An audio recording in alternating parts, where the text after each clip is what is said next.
All right, everybody. In this episode of the Vernon Richard Show, we are discussing basically community and social media and how the value it can bring and how important is it to be active on there. Do we all have to be creating content, or can we just be lurkers and interacting on occasionally? And yeah, do we even have to have any at all?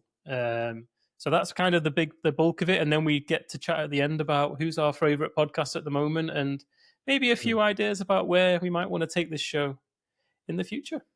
So yeah, I hope you enjoy. Enjoy, folks. It's a good one.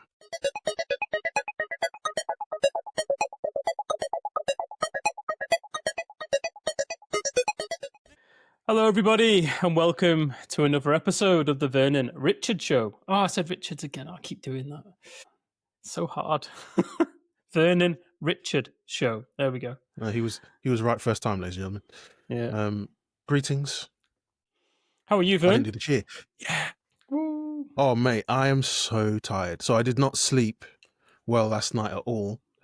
So I woke up with, a lack of energy, and then today has been busy. It's been intense. So many meetings trying to figure out stuff, in a good way. It's not been a bad day. It's been fun. It's been interesting. It's been varied. Just a lot going on. And then Wednesdays are typical recording day. Do we have, we sometimes vary every once in a while. But Wednesday is also when I'm supposed to cook. So it's like I had a super busy day. Then I've got to cook for the family, and I've got to get that done before the podcast starts, so I'm not all flustered and stressed. So what you're saying is we need some sponsors so you can order takeaway on Wednesday night. Is that what you're saying? Bro, I'm telling you. But we need to step our podcast game up. That's what we need to do. We need to step our podcast game up so the sponsors come running. That's what we need to do. So tell your friends, folks, to listen in and like and subscribe. Did you know that 67% of the podcast listeners don't subscribe to the channel? So what I promise to you is that we will be just as disorganized and ridiculous if you subscribe. Well, if shout out to Stephen Bartlett, you're my hero. I'm not even going to joke. You really are my hero. I've stopped listening. I don't know why. I've stopped listening to Diary of a CEO. I've just fallen out. You just fell out with him? Yeah, I can't remember. There was an episode or two where I was like, I'm not interested in that, and then the habit just disappeared. I don't listen to every episode, but I've noticed there's a pattern. If someone's talking about business, then I will listen.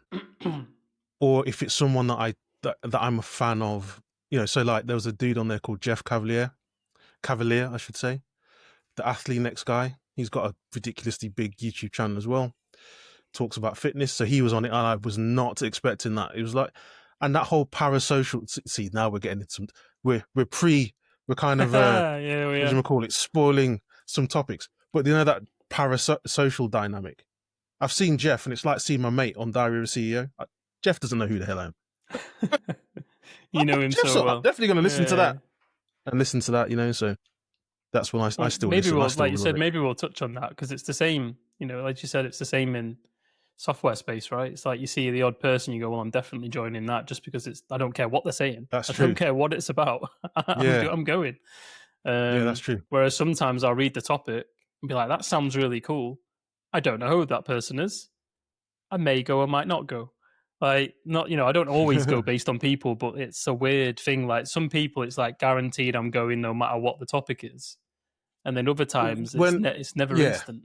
Like, when I have that feeling with when I see individuals are going to be at a particular place, there's some individuals I'm just like, they could be reading names out from the phone book. I'm going, like, I'm just going to go and listen to that. It's going to be sick. Nice. Well, if I look a bit hot and sweaty, so I just made Vernon literally die in laughter. So I'm currently landscaping my garden, as I mentioned in the last episode. So it's like pretty warm tonight. I think it's been 23 degrees. So I was knocking up a sleeper wall before I came in for the pod. And then I had a quick shower. And then I forgot I didn't buy any food. So I ended up eating microwave some frozen chili and rice. So like one of the hottest meals you can eat. So I was already hot. I then had a shower, which cooled me down a little bit. And then I went and smashed a bowl of rice and chili. And now I'm even hotter than I was when I was gardening. So yeah, I promise I'm not sweaty. I'm not like, dirty and greasy. I'm literally melting. That's what's happening. You know, I've just moved another 3 tons of soil and sawed through the hardest wood that the world has ever seen. And now I'm all hot and sweaty. I know how I'll cool down. But I did 50. I'll smash down some chili. I put 5 sleepers up today, which meant I had to lift 5 sleepers, which they're 40 to 50 kilos each. And I had to carry them Light work. like probably 20 meters from the front of the house to the back of the house. Light work, mate. Light work. You just did I scratched up all my wrists as well, like doing it, which is devastating. So crap. I've scratched all my wrists because they're hard to hold. You know what I mean? Like they're 2.4 meters long, and it's you're trying to hold it in a way that you can still walk. Anyway, enjoy Rich while you can, ladies and gentlemen. He'll be taking part in strongman competitions. They carry very heavy, weirdly shaped objects all over the place, don't they? So good training, Rich. Good training. We should get into it. So we are gonna carry on with some questions that we've got, but with a bit of a theme, we hope, if depending on our answers. But I think we're gonna start with a question from Olly Fairhall. He sent us 4 paragraphs, which is amazing. Yeah, thank you, Olly. You're an absolute legend.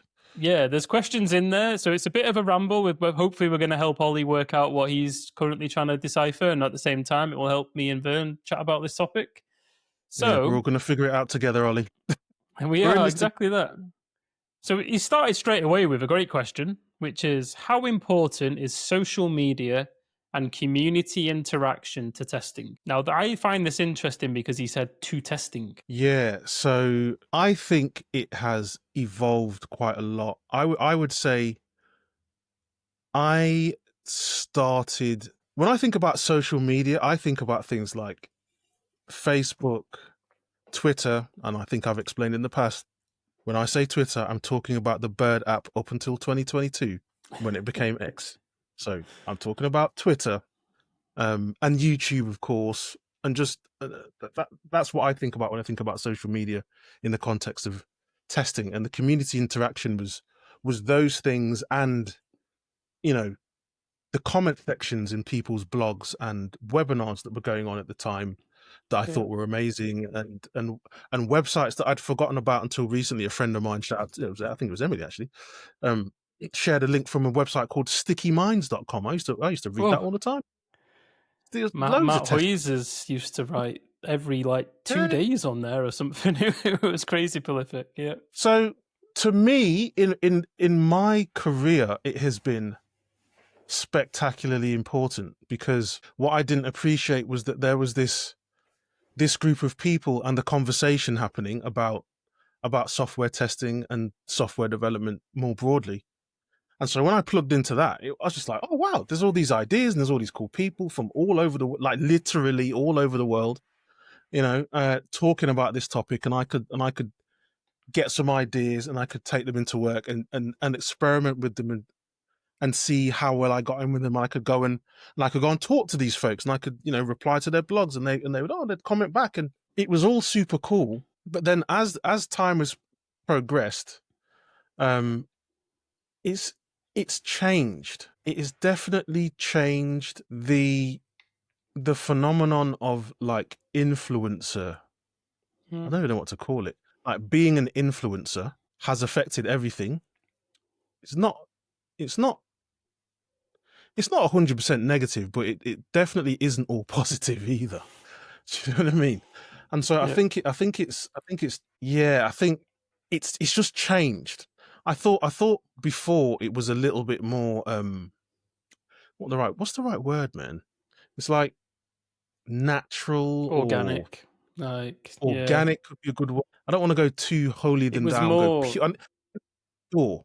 I just thought it was just a little bit less. I think it was a little bit. I think these days, because influencing is a thing, and you can. So me and Rich, we were joking about Diary of a CEO. If this podcast became Diary of a CEO level, that would be our job at that point. That would be we wouldn't be testers necessarily. We'd be podcasters, and because that is now a career path in and of itself, and with the combination of AI, which means it's really easy to just spit out stuff.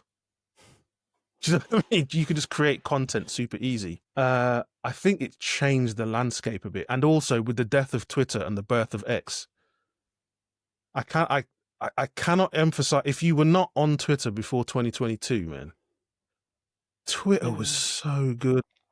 It was so, so good. That was the place. It was like the comment section of your favorite blog, but live. Yeah. You could go on there and have conversations with people. You could be as synchronous or as asynchronous as you liked. You could connect with people all over the world in all kinds of different countries. And it just felt real and, you know, vibrant and fun. And it was challenging at times and it was difficult at times, but it felt more like just, you know, humans trying to figure out stuff together. And so and now it's like all that has just turned into LinkedIn. And on LinkedIn, it's amplified some of the more, I don't know what the right word is again. It's LinkedIn, all a little bit too forced. Yeah. And it's not timeline based, which I find frustrating. It's LinkedIn like algorithm whatever is the algorithm weird. wants to do, yeah. And people aren't as like, you know, you talk about people being raw, but people aren't. You don't get as much as the person as you did on Twitter. So, you know, on Twitter you would get their blogs and everything else, but you'd also get, hey, I've just made this for dinner, and hey, I've just gone here for a look at the beach, and you get a bit more of people. But you don't get that on LinkedIn, so it is very almost transactional. It's like, Yeah, Chris Armstrong has nailed it for me. On Twitter, you could be your whole self. yeah, You could talk about your professional side of life, and you could talk about your everyday struggles, your everyday triumphs, just complete nonsense. You know, whatever you liked, it was fine. You could talk about it. And on LinkedIn, I don't care what anyone says, you don't do that on LinkedIn. yeah. I do not banter Richard about football anywhere near as much on LinkedIn as I used to on Twitter. Like we used to go back and forth on Twitter, just complete foolishness. We can't do that on LinkedIn because that's not what it's for. And I don't want it to be for that, but it's not what it's for. It's not what it's for, and also the platform isn't designed for it because of the way it prioritizes your content. Like if you post 3 or 4 things in one day, people are only seeing one of them. And they'll see the 4th one in 5 days from now. And it's just weird. It doesn't work. Whereas Twitter, I used to log on to Twitter, scroll the last like 10, 15 minutes, liking, bookmarking, whatever, log off. Maybe log back on again in like 4, 5, 6 hours, scroll the timeline, and I could easily catch up and see everything in a nice chronological order. Whereas with LinkedIn, I'm getting all sorts of random stuff. Like sometimes it's great, but then other times it's like, and then you see something a few days later, you go, why didn't I see this 2 days ago? Like, it's like hundreds of likes. Why didn't you show me that at the same time so I could have engaged with that conversation? And now I look like some straggler coming along. Like, likes from somebody whose content I clearly enjoy. Why are you showing me this now? And I think even one of the things you said there illustrates the change. I was not thinking about how does the algorithm behave when I was on Twitter. No, didn't like, need I didn't. That wasn't a concern. Like I wasn't like, oh, can I post too much on Twitter? That's not. But on LinkedIn, I've noticed the same thing that you just said. So I tend not to post too much, and I really and I don't even know. Now I'm in this weird place because, oh man, now it's getting. So I feel like I was critiquing social media a little bit earlier, and I think I've played into that. Because I thought, oh, social media is a good place where I can increase my profile and hopefully create more opportunities to consult and make more money or speak and things like this. And I think we'll come back to this point later on in the conversation, I think. But when you do that, you can sometimes over optimize for the algorithm, right? Do you know what I mean? Instead of just doing what you were doing before and just doing whatever cool shit you were doing in your day job or in your day, in your normal life, and then just sharing that with people just because you wanted to share it and connect with some other cool person on the other side of the world. Now it's a little bit more calculated. That's the word I was looking for. It's a little bit more calculated, more premeditated, strategic and tactical. You know, you can't. And I am so guilty of that on LinkedIn. Like I don't even know what to post anymore because now the pendulum has swung so much over in that direction. I'm even scared. Like I'm overthinking what I'm going to post. Whereas before I would just post. Oof, I'll just write something cool. Yeah. I'll just post. I'll just put it out there. I don't really care. You know what I mean? I cared, but I wasn't that bothered. But now I'm really bothered. I think I just need to get over myself and do it. But there was a second half to his question, wasn't there? There was community interaction. That we kind of alluded to. There was so much community interaction everywhere. And again, Twitter for me was the epicenter for me personally. And that's moved on to LinkedIn. And there is some good stuff going on LinkedIn. There's some good interactions, some good posts. You can get into it in the comments with people, for sure. It is just a little bit different because you're trying to present that professional, face of you at all times. Yeah. Well, some of it's always trying to do that.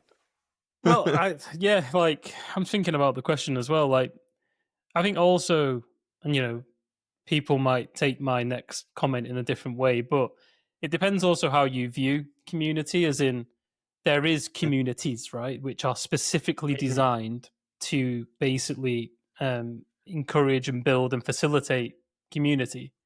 And then there is communities that just naturally happen, like Twitter in itself was a community. There was lots of different communities and tool vendors and people feeding into it, but it was almost, I've heard lots of people describe it as the testing Twitter community.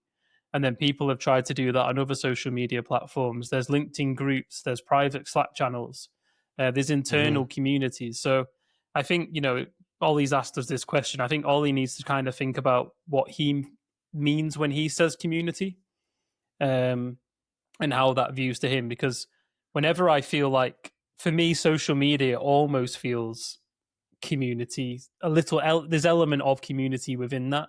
There's also the shouting in the void. But I also know that a handful of people that I want to be engaging with are going to see my LinkedIn posts, and they're probably going to like it or share it and respond on it. So, I do get community from that. But yeah, there is also, as we all know, there's also, communities you can be a member of. There's forums, there's Slack channels, there's meetups, groups. Yeah, there's all these places that you can go into. And I remember, in a previous role, it was always made quite clear to people that what is community interaction, right? Because you can be active, posting all day long, replying to people, helping people, liking, sharing, doing all these things. Or you could just be one of the people consuming. Because that's how I started. If you weren't consuming, all these people doing all this other work is pointless because no one's reading it, right? So, there is an element of that as well. Like, yes, you may not be sharing your opinions, but you're still a part of it because you're interacting, even though you're not like speaking. And then, for me, social media, again, I agree with everything you've said. It's, I don't know what it is now. Like, you mentioned influencer. I've had daydreams of, do I want to be an influencer? Am I an influencer?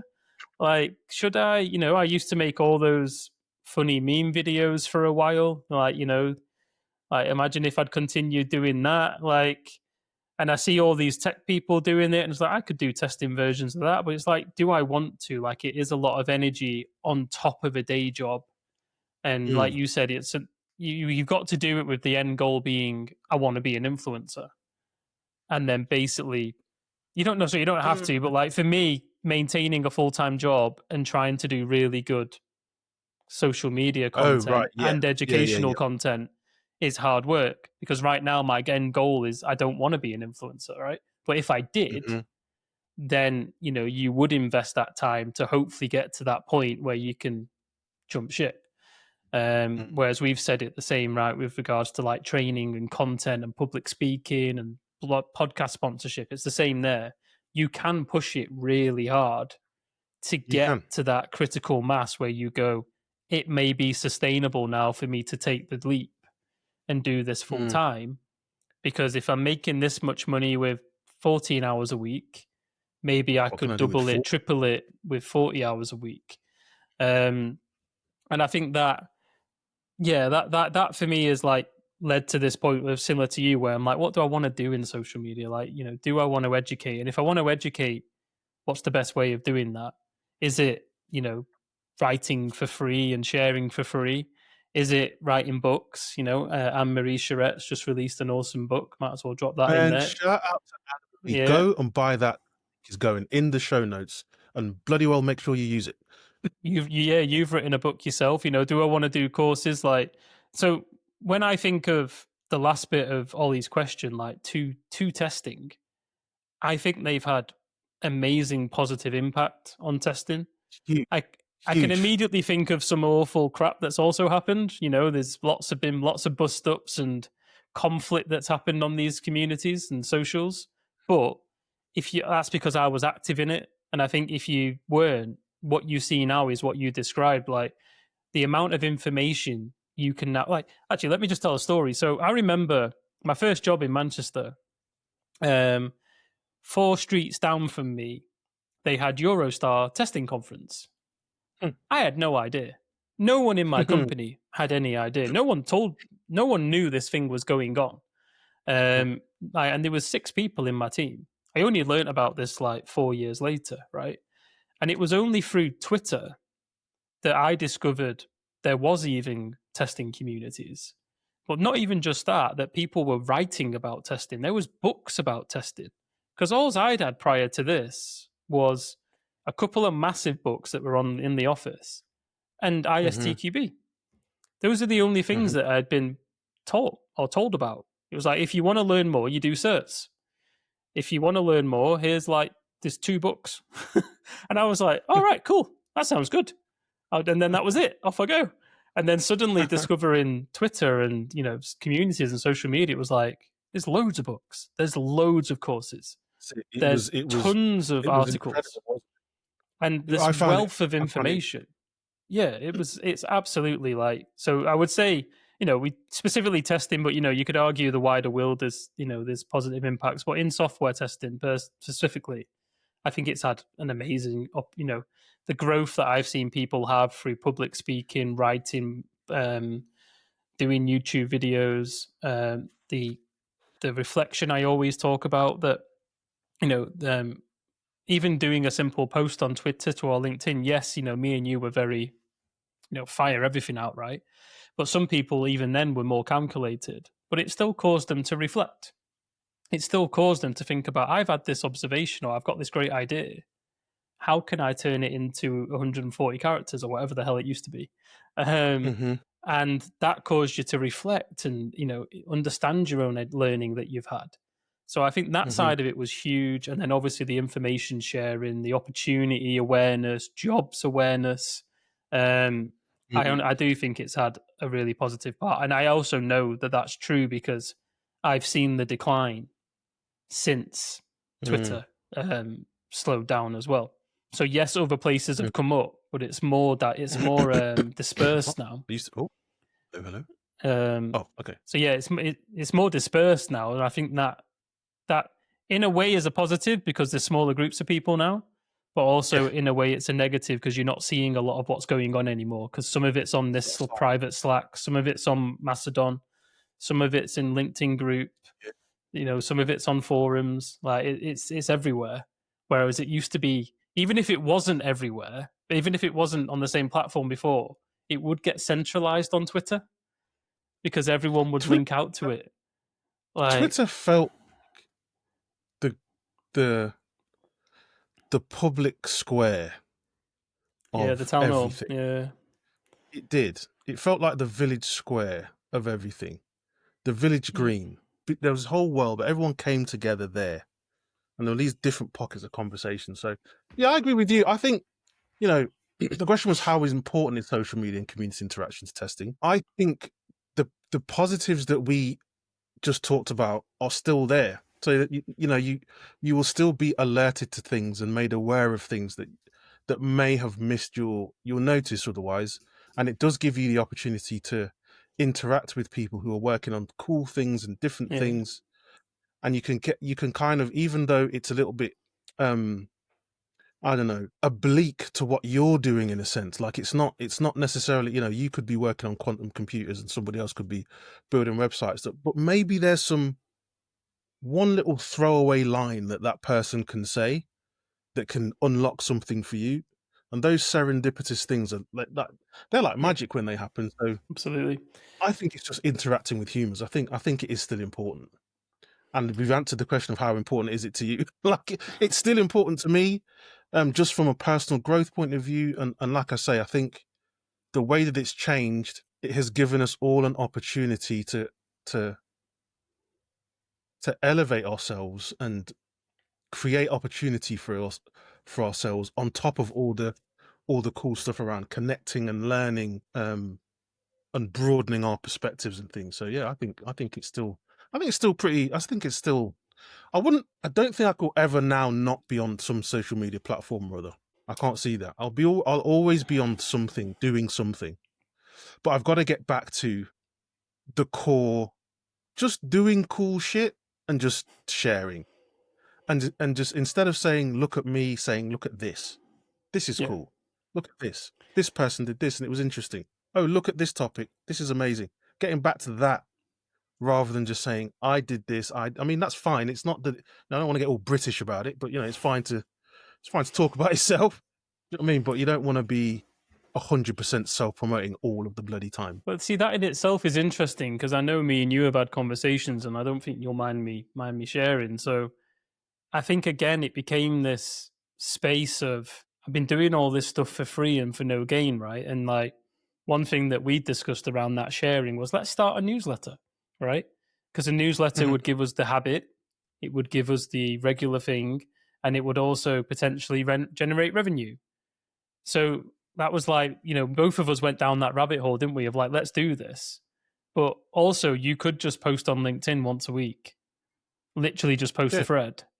But that there was this mentality for a while where it was like, no, I need to monetize it all. I need to have a strategy. It's got to be part of a bigger picture.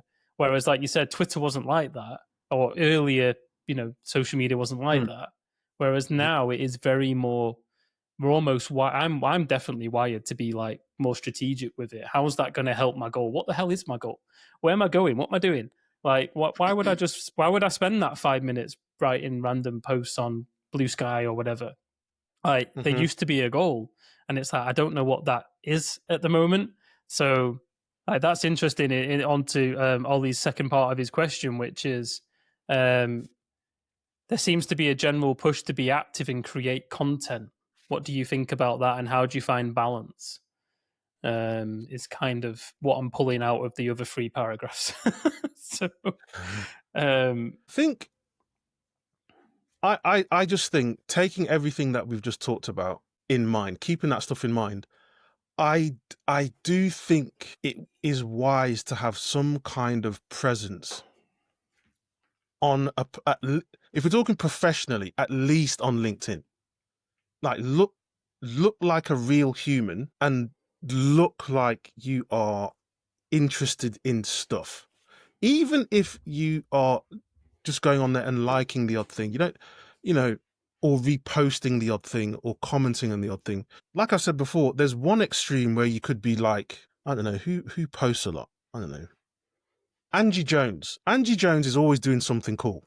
Like, always doing something cool. And so she's always sharing something cool. And I think that's one extreme that you could be on. And there's another extreme where you just, one of my mates, shout out to you, Gops. He's literally one of my oldest friends, been friends since 9. And he was talking to me, we've been chatting about LinkedIn and stuff, and his profile looks like he's not a real human. Like, there's nothing on there. And so I think there are 2 extremes that you could be on, right? And I think there's so much space in between. But I think, as an absolute minimum, just have a recent picture of yourself, not the placeholder thing, and just every once in a while, just dip into LinkedIn and see what's there, because people will look you up. And I think the job market, if that's the way that even if it's not the way you're making a living, just the economy and the opportunity situation in 2025, I just think if there's any way that you can help those opportunities flow towards you, I think you should take it. And I think just doing the absolute minimum to look like a real human on LinkedIn, I think that's a must. And then if you want to take it further than that, then, have at it. And I agree with you. I'm like looking at the words, like, what, you just answered it really, but what is active? And I think, as you said, I think at least regularly, once a week, once a fortnight, jump on, like a few things, maybe add a few comments, could do a couple of reposts, just because it shows that you're active. And as you said, it is very good for, building up a following or connections, which might be useful for you if you ever need to get a job or promote something or whatever it may be. But yeah, then there's also the next part of it, which I find interesting, is what is content, right? So obviously we don't know what Olly's saying here, but in the general scheme of social media and everything, content can be anything from a post that literally says the word testing on it to a 4,000 word article or a 12 lesson long course, right? There's all these things in between. So I think like when people say generating content, there's a lot of things that come to my mind. Like you mentioned Angie Jones there, great example. She's very good at just basically sharing her life, and it's something I used to do really well. Like I'm here, I'm there, I've read A, I've learnt B, I've just watched C. Here's a summary of my time at conference A, and it's her literally in text form, just sharing her personality. She is the perfect example because she combines doing cool shit with helping people. It is the most potent combination I can think of. And that was going to be this. You've literally nailed on the head. I'm glad, because that was going to be the second part of my answer, which is it's a way of, there is ways of framing what you've done to help other people. I've just done A and learned A. Have you ever been in a situation like that? I've just screwed up massively. What could I have done differently? Here's my time at this conference. If you never thought about going to a conference, here's how it was useful for me. I've just read this blog and it was absolutely amazing. I've just bought this book. I'm going to reshare this post because they need help and I've just helped them. Maybe you can help them. Like all these things, like you mentioned earlier, it's like me, and I.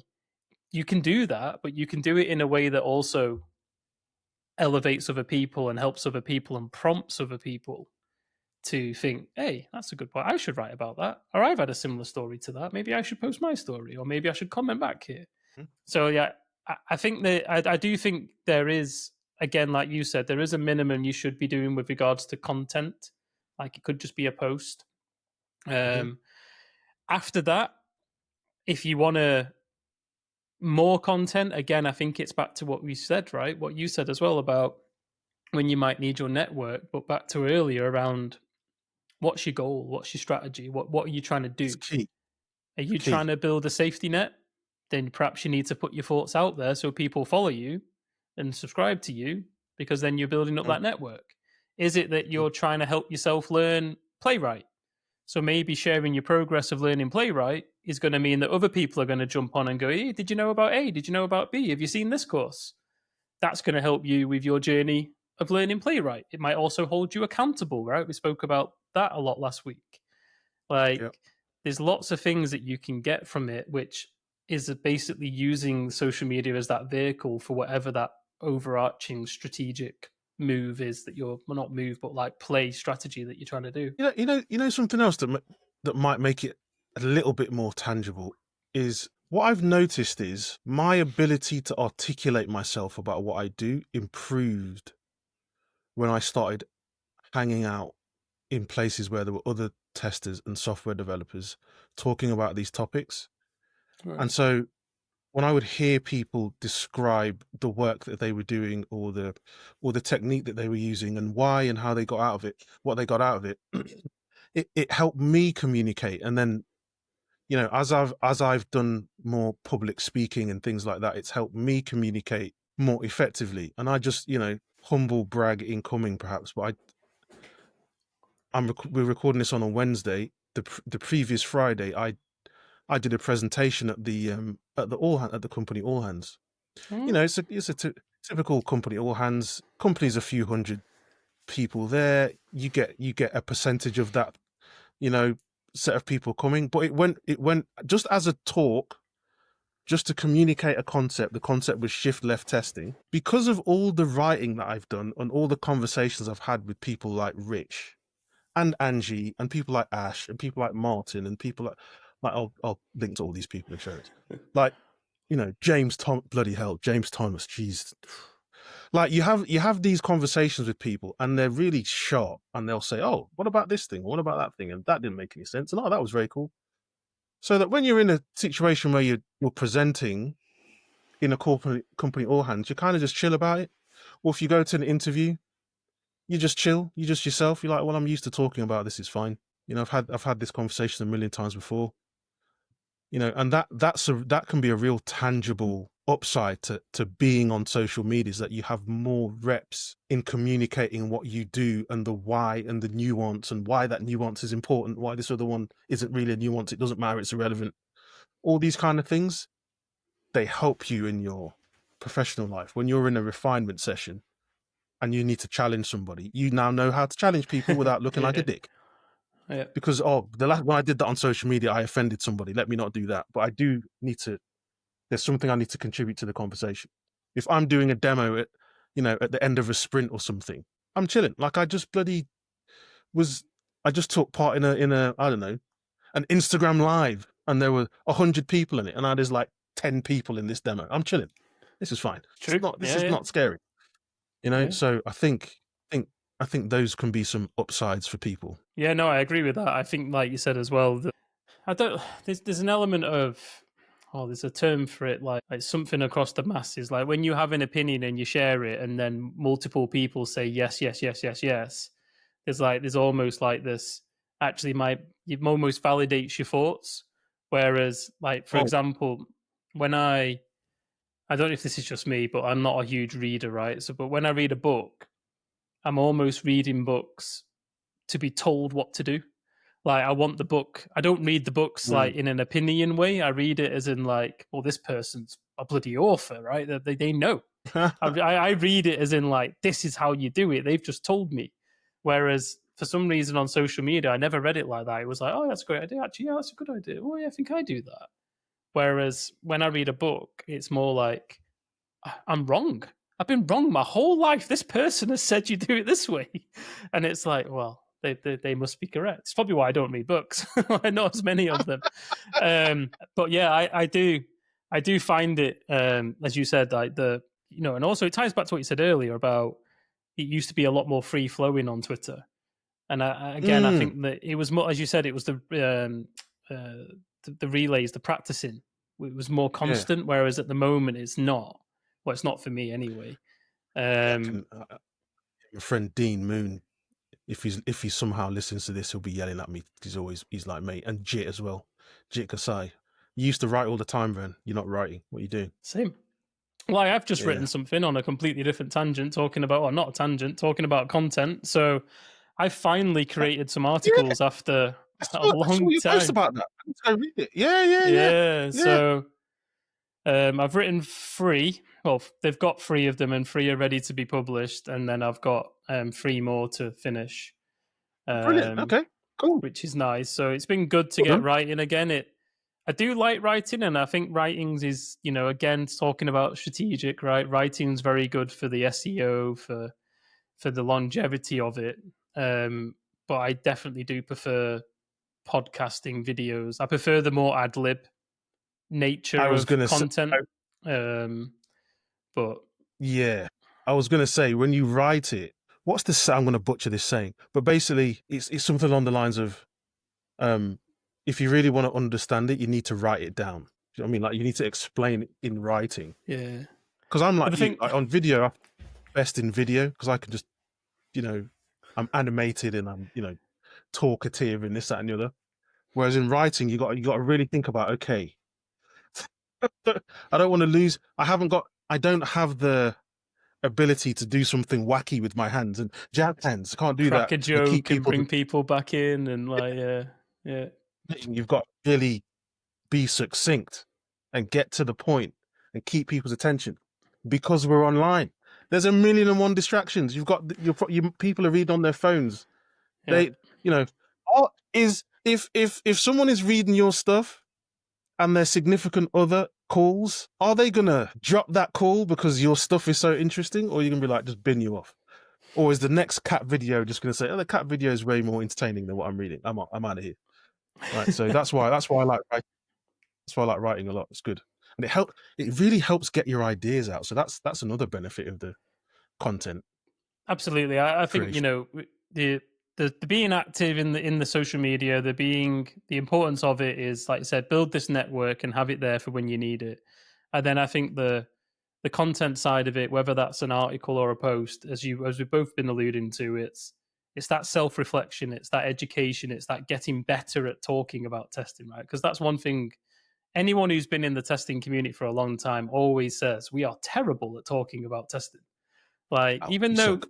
we do it in this, like, bubble, we absolutely suck at it. So the more that we start practicing it, the better. And content's a good way of doing that. Yeah, big time, big time. And don't forget, don't get seduced by the likes and the being well known for stuff. Actually be good at what you're trying to do. Practice the skill. Use social media and extract the value, connect with people, get the ideas, but then take those ideas and do something with them.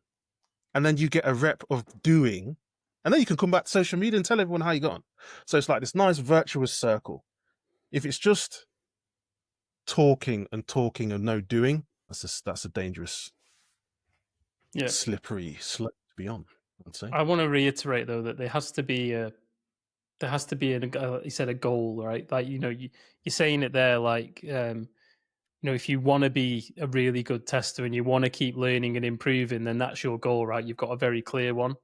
But like, if people don't have one, then it almost becomes a negative place to be on social media sometimes, when you don't have from a content point of view, like, if you don't have a clear direction you're trying to go in, and topics you want to focus on, or a format that you like, it can be a a lot harder. So I'm not saying don't experiment, definitely experiment, try things, see what you like, but once you kind of have traction in someone, make sure it is fitting in with your life, and you're not burning yourself out trying to do it. You're not stretching yourself. You just literally then get into the content for the sake of content cycle, because then you kind of lose the whole purpose of why you're doing it, and that's it. You need a purpose for doing it. So glad you said that. Because you mentioned it earlier, but we didn't go back to it. So I'm glad you went back to it. It's like so Ollie, like, what is your goal, or what is your intention? Like, because you could look at it this way, right? We're talking about social media in the context of, being a good QA and skills and opportunities and this, that, and the other. Another way you could ask the question or reframe the question is, say, can I be an amazing and effective software tester if I never go on social media? The answer is obviously yes. It's not a prerequisite. The thing is that there's a lot of information online that will help you be effective. There's lots of stuff in books, but there are lots of articles. There's so much material out there, presentations, YouTube, all the rest of it. I think you would at least have to be a consumer to some degree to be aware of these things. But like Rich just talked about, like, what is the goal and how much are you prepared to spend or sacrifice to achieve the goal? So if you've got to give up your weekends for some daft intangible goal, it's not worth it. And we can't tell anybody what that should be. Like, the goal is a very personal thing. So it's definitely it is the first step. You got to figure out, well, what's the goal? Social media is a tool. How can I be very intentional about how I use it, instead of getting seduced by it, or doom scrolling for an hour and suddenly you're like, oh, there's an hour and my kid's starving. Like, what is going on here? Like, I need to go and feed my child. Or even worse, you feed yourself. Like, it's like you value yourself so little that it's like, look after myself. Like, I've not drank water for 3 hours. Like, just mate. Yeah, amen. Grab a drink of water. No, so I think, man, that really got me thinking. Thank you for that, Ollie. Thank you for that. Yeah, like, me too. I'm like, I'm never short of ideas or thinking about things to do, content wise, social media wise. But again, I think the thing that's been really apparent to me off this episode is I actually don't know what my end goal is at the moment, because my current goal that I'm still working towards is just get Richard in a good place. be happy at home, be happy with my son, be happy with work. Like, and currently it is like sustain the status quo. Not the status quo, but like, what I've got, I'm quite happy right now. It's like, I don't really need any more, but there is always this burning itch, which is, like you said, maybe I want to make some more money. Maybe I've got all these thoughts. Like, one of the things that I was doing a few years ago, or we were planning to do, was like, at the time, it was like, I don't want to teach anymore. It's like, I got to get all this out of my head and put it somewhere. That was the goal. I felt as well. That was the goal. It was like, it's got to come out because I need space, right? And I like, maybe arrogantly, I was like, and also people need this. Like, this is what's in my head is gold. Like, it's got to come out. And I think that's slowly coming back for me now. Like, with probably a slightly now more business financial angle to it. Whereas in the past, it almost sustained kind of the job that I had, and it was helpful for the job that I had. And even when I was consulting, it was helpful for my job as a consultant. But now as an employee, it's not as helpful, I would say. Like, it's great for me, but a lot of employees would rather you did that internally, right? They would, they would probably rather you were pushing some of this stuff internally or investing time doing it internally, especially at a large company like the one I work at. But for now, there's definitely like a balance where I'm like, I want to get the knowledge out, but I want to do it in a way that's going to improve my new status quo, my new baseline. Like, whereas before it was just I'm going to do it regardless. But whereas now it's like, it's got to improve what I have. I'm not doing it for the sake of it. I'm going to do it because I want to elevate myself now to the next level. There's not levels in the world, right? But there's levels in my head. So I need to build something because of the economic situation that the world is in, and because of my personal economic situation, I need to build something that will help mitigate all of that, I think. And also, I've got all these ideas and opinions in my head, and I just want to get them out. And I've started to do that more. Or I feel like I started to do that more so in the last 2, 3, 4 years than I had for the previous 16 odd that I've been in the industry. And it's, you will surprise yourself with how good your ideas are. So just take that first leap and share them. Believe me, you'll be surprised at how, if you're hesitant in any way, I should say, you'll be surprised. You'll be like, oh, wow. You'll go back to something that you wrote. There'll be times when you go back to something that you wrote or created or shared and go, wow, that is complete nonsense. What was I smoking when I...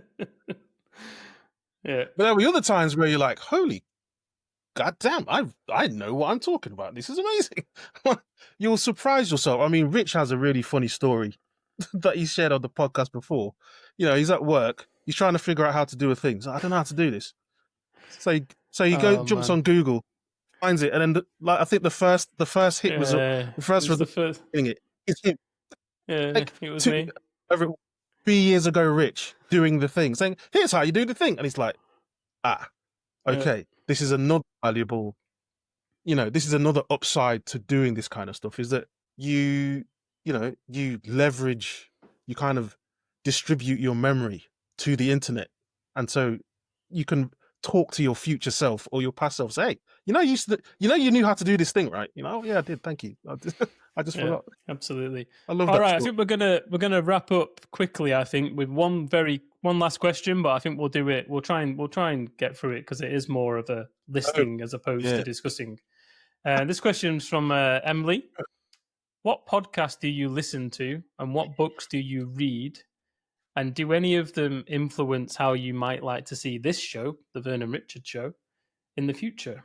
Oh man, Emily, these questions are too good. So, Diary of a CEO for me is a podcast that I listen to a lot. I've got a load. My podcast habits have changed a lot. So there's a lot of podcasts that I need to go back and binge, like the A/B testing podcast.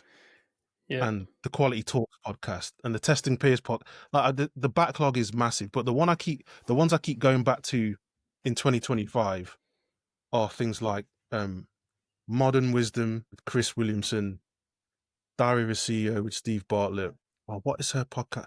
I can't. There's a lady called Cody Sanchez. She talks about business a lot. American. I listen to her material and YouTube, like all this kind of stuff. It's all around business because, as you can tell, I think I might have mentioned this before. And other shows, not just this one.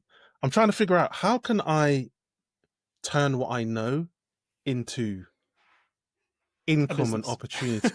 Yeah. And so that I don't have to be so bloody, because I'm so stressed about where the economy is right now. And if I lose my job, what does that mean for me and my family? Like, this is not good. So they're the kind of podcasts that I'm listening to right now, and the kind of books and how they influence the show. So one book that I read is called Same as Ever. It's by a chap called Morgan Housel. I'll put it in the show notes because I'm not sure if I've got his name right. It's called Same as Ever. Same as Ever. I want to write like that guy. That is how I want to write. That book is basic perfection. It talks about thinking and problem solving and mindset. And his first book is called The Psychology of Money. You can see the theme. It's really good. I'll put that in the show notes, and it's got one of my favorite chapters in any book ever, which is the last chapter. It really hit home. I think I was reading it early last year. I think, was it this year? No, last year. So yeah, they're the ones for me. Diary of a CEO, Modern Wisdom. If I could turn this podcast into something like Modern Wisdom, and if I could create a podcast where I was like the software development equivalent of Stephen Bartlett, that would be amazing. And then if I could write like Morgan Housel, that would also be amazing. Nice. I'm very, like, apart from, I was very much listening to Diary of a CEO for a while. Then it was the ones you described. So Testing Peers, Quality Talks, Ali Maria's, is it Engineering Quality? I think, top of my head. Quality podcast. We'll put it in the show notes. Something like that. Forgive us. Engineering Quality Podcast is what it's called. Yeah. So listen to that. Go subscribe. Yeah, books wise, again, I mentioned I'm not a huge book reader. If I think of the books that have had the biggest impact on me, Secrets of Consulting from Jerry Weinberg. Where's the bell? Explore It by Elizabeth Hendrickson, and Thinking Fast and Slow by Daniel. I forgot his name. Anyway, pardon? Yeah. Probably those three are the one. Those are the ones that jumped to my head. The Agile Testing books by Lisa and Janet obviously had a positive impact on me. So yeah, those are probably the ones that had a big impact. But like at the moment, I'm not really a huge reader. So for me, it's very much more YouTube and Instagram Reels. So I actually, even though it sounds silly, I get a lot from Instagram Reels from these influencers, and every time I'm watching them, it's like I'm not interested in what they're doing. Like, as in, I'm not following them. I'm not even following. I don't follow people on Instagram. I just let it work my mood out, which it is disgustingly good at. Like, it knows I'm depressed before I know I'm depressed. Like, it is. But yeah, I like watching that. From, again, it fuels content ideas for me. Again, I'm not actioning them at the moment, but as we've had lots of chats around YouTube ideas and stuff like this. So I like it from that point of view of helping educate me for when I am ready to dive into more of that content. So yeah, in terms of where I'd like to see the show, there's a few ideas that have come out which we've mentioned. I definitely want to do something like the roaming reporter style. Like, I want to be going around conferences and interviewing the attendees, the speakers, the sponsors, the organizers. So well, ATD, yeah, so I definitely want to do more of that. And then I agree with you. I think I don't know how we do it as this podcast, or whether we have like a sister podcast or however it could be. But the more, I'm trying to word this right. So it's still an element for me of like wanting to have a sponsored, kind of a podcast that generates some income. Mm-hmm. But when you start a podcast or you run any like testing community-based business, you get a lot of messages, right? We want this person to be on your podcast. We want this person to be on your podcast, right? They've got something to sell, right? They want to be on there. But I think there is a massive opportunity in our space, and I think the closest we have to it is probably Joe Calantonio, with the Guild podcast. Is like, why aren't we interviewing all these tool vendors and their CEOs, and why aren't we talking to directors of test about what they're viewing it? Why aren't we talking like it's like, just to be clear, like we talk a lot to people at the same level of us. When I say level, similar roles, but we just don't. Yeah, and I'm not saying that's a bad thing. It's great, but I think there's a massive void where we should be talking to C-level people. And I know you've had this idea too, but I'm also thinking tool vendors. Why? We always joke. You'll see it every day on. There's another record and playback tool. There's another AI tool, right? Yeah. Why? What does this person? What are their beliefs? Like, why do they think their tool's different? Have they even looked at other tools? Like, I would love to get to know them a bit more. I don't want to do it to promote their business, even though that will happen, which is why I mentioned money at the start. But I almost want to interview them just to find out why. Like, what's your goal? What problems are you solving? What's your vision for this tool? Like, where do you want it to go? Like, instead of, I don't want to talk so much about the tool. I want to talk about the person behind the tool. I want. So, that's what I want. That's why I mentioned I want to do the software. I want to be the software development equivalent of Steve Bartlett, basically. Because there are too many interesting people in this line of work. This line of work, software development, that's doing a lot of work. Like, there's people. There are programmers, there are testers, there are product managers, there are technical leaders, there are technical writers, there are developer advocates. There are all these different people that you could talk to at all kind of different levels, in all kinds of different industries, in all kind of different locations geographically. And I would like to start to surface those conversations. My friend Rachel Malotta has started doing that on YouTube. I will definitely link to her YouTube channel. Very, very, very cool. I was very blessed to be on that last year. It was super cool. And I think we need to do more of that. I think we need to expose more of it. But the key thing that we need to figure out and go back to is, who are we trying to serve? Like, who are we trying to help? Exactly. What we're trying to help with. Yeah. And then from there, I think everything else becomes easier to think about. Because at first, this podcast was about us two. Yeah. This podcast is just so we could, since we were talking a lot anyway. It was like, the first 5 minutes always are. Yeah. And which is why Rich is always asking for questions, because he's like, what do you want to know about? Like, how can we help? What opinions do you want to hear from us? What's on your mind? What topics are grinding your gears, or what topics are getting you excited? So keep the questions and comments and observations coming. Thank you, Emily and Olly, for the questions this week. It's super cool. Over the coming weeks, I think I'm going to start talking more about what I'm doing in my job, because there's a bunch of shit that I'm trying to figure out, and it's very cool. Very challenging, but also very cool. So we can start talking about that as well. So yeah, keep them coming, man. Mine's not so, but I've only got a few weeks left on the. It's not a bad project. It's just, it's definitely not cool and interesting. So not rock and roll. It's good, but it's not like, you know what? Actually, no. I don't want to go on a few more minutes, right? But I have just done what we were just describing. You know what? It has been bloody cool, and it has been very different, and it has been educational. I've been learning how to test Salesforce, right? But I'm so biased to think that Salesforce is trash and it's the worst thing in the world. Like, it's because everyone who works on it, it's a problematic space. But about it, yeah. I've only ever been the digesting of that information. Now I've had to live it, and I agree it is challenging, but they are solvable, and I've been solving them. But I've not even remotely thought to share about that, because in my mind, Salesforce is this tiny little thing, but it's not. It's one of the biggest tools out there. So yeah, maybe I need to start doing a few more posts around stuff I've learned around Salesforce. That is the classic mindset, isn't it? It's like, no one's going to be interested in that. It's totally exactly. Bored.